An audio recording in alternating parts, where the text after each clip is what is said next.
జపాన్ను భారీ భూకంపం కుదిపేసింది. 7.1 తీవ్రతతో భూమి కంపించడంతో అధికారులు సునామీ హెచ్చరికలు జారీ చేశారు.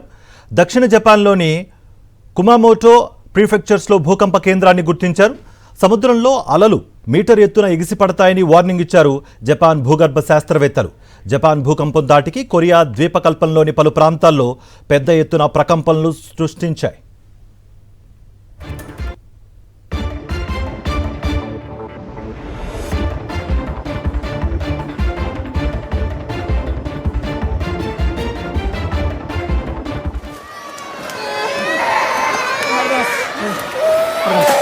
よかったごめんなさいよし上危ないからすぐ出て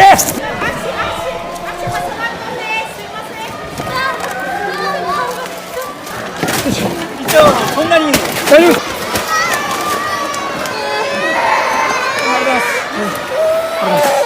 よかったごめんなさいよし